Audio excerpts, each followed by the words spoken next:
al-Dubayan reiterated that the bookshop was run by an independent company. He said, "Despite having no control over the bookshop, we met with those running the bookshop after your program was broadcast. We made it clear that it was not acceptable for the bookshop to stock materials containing extremist views, as we consider these materials to be offensive and contrary to the aims of the ICC. We were assured all offending material had been removed and systems put in place to prevent this reoccurring." Dr. Ghayasuddin Siddiqui founded the Muslim Parliament in Britain and is director of the Muslim Institute, Britain's oldest Islamic think tank.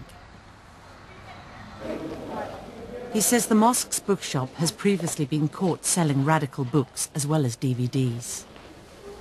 Whenever such books are found, I mean, the only explanation from the administration has been that it's not part of us. But, you have no compulsion to having that bookshop, close it down. But this story goes on and on. They continue to sell books which are promoting basically Saudi Wahhabi ideology. As long as the Islamic Culture Center in Regent's Park remains in the hands of Saudis, there will never be a unity among Muslims in Britain. Next, we investigate claims that the Saudi Arabian state is involved in spreading a message of intolerance and segregation.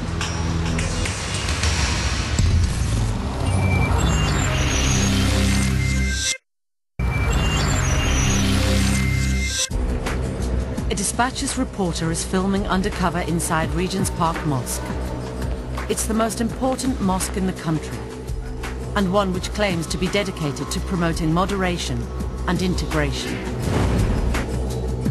But she found its official bookshop selling speeches attacking non-Muslims. Disbelievers, the evil, wicked, mischievous people. And preachers teaching British Muslims to separate from non-Muslims and their society, and to believe in Islamic states with extreme Sharia law. The one who changed his deen, what we're going to do? Keep. Now our reporter was to witness Saudi religious rulings being given to women in Britain. After a month with the Women's Circle, she finds they're using the mosque to select some of the worshippers and invite them to private sessions.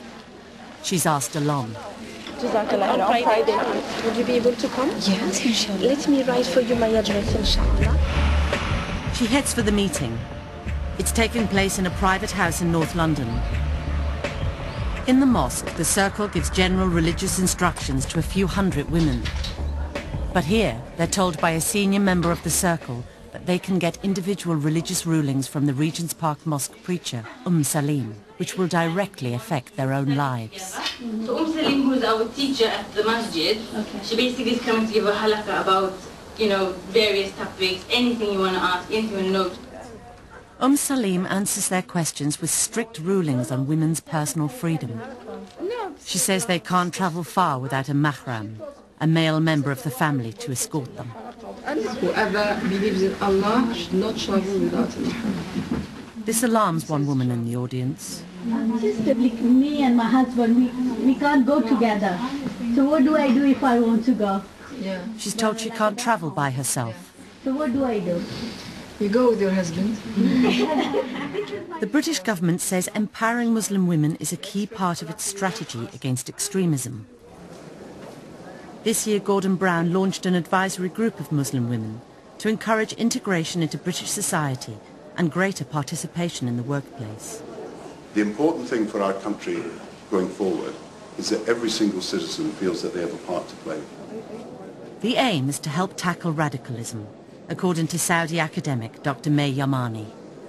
The current British government's policy is about empowering women to be part of the community where they live and participate and get jobs. This policy is certainly very important to keep real moderation in the community. Regent's Park Mosque says it aims to help Muslims integrate into society. But in the private sessions, Salim criticizes Muslim women who do so. We are going to see Muslims in every sphere of the everyday life in this country.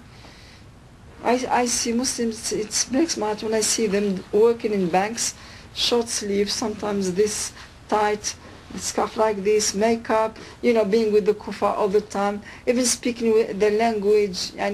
She learns that this woman has a job in the health service. No, is the job okay? The job that you are doing, does it involve anything haram or is no. No, I or work in halal? pathology, hematology, just blood tests. Just blood tests? Yes. And they don't allow you to wear jilbab? Salim finds out that the woman can't wear a jilbab, a full Saudi-style Islamic covering, while at work. And she's working alongside men, which is forbidden by Saudi scholars. Do you work only with females? No. Salim says this is not acceptable. You know that working in an environment that is not Islamic, working with the kuffar, all this takes you away from the deen and hardens your heart. And it will be lying to you if I say it's okay. We asked Dr. Yarmani what she thought of this kind of Saudi teaching being spread to British Muslims. My reaction to this, restricting women a job in a hospital, performing their job and working with patients at a hospital because of type of gown they're wearing, or restricting the movement of a woman in the street, in London, or anywhere in Britain, my reaction is, this is not Islamic. Before there was anything. They're not even justified by the basic Islamic texts. Salim denied to us the meetings were clandestine. She said the rulings that women could not travel alone and could not work if it conflicted with religious requirements were totally justified by Islamic texts. She said, "You may regard these juristic and textual rulings as extreme restrictions, but we see them as our way of life and a liberation of the soul."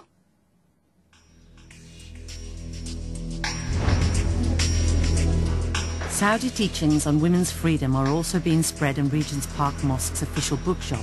They're selling the religious rulings known as fatwas of the top official Saudi scholars such as Sheikh bin Baz, the former Grand Mufti. The rulings say women are mentally inferior. Men are superior to women in general. And restrict their right to work or travel on their own. When women go to work in the workplace of men, it is in clear opposition to the texts of the Sharia that order the women to remain in their houses and fulfill the type of work upon which Allah has fashioned her nature. And it tells fathers they can marry their daughters off before they reach puberty without their permission. Last year, dispatches showed how Saudi religious rulings like these were being spread throughout major mosques in Britain. The Saudi Arabian government told us it was not involved in spreading a fundamentalist message and said, "There is no such thing as a Saudi Arabian religious establishment."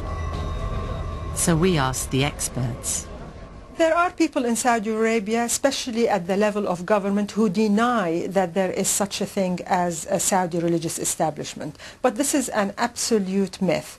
There is a religious establishment. It's a bureaucracy that is in control of a lot of institutions in Saudi Arabia.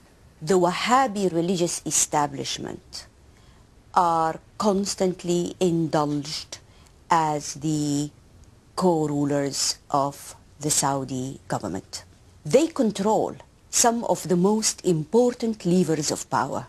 The Ministry of Islamic Affairs, the Ministry of Pilgrimage, the control over the judiciary, the control of most of the educational system. The religious establishment is headed by the country's most important clerics. Council of Higher Ulama or religious scholars is a body that is established by the state, whose main function is to issue religious opinion, but it is also responsible for overlooking the functioning of all other institutions. And the Saudi government has a bargain with the religious establishment. It allows them to control the social sphere, morality, or the public space. In return for that, they get subsidies, they get their salaries, but also it gains their acquiescence. So the religious establishment in Saudi Arabia is an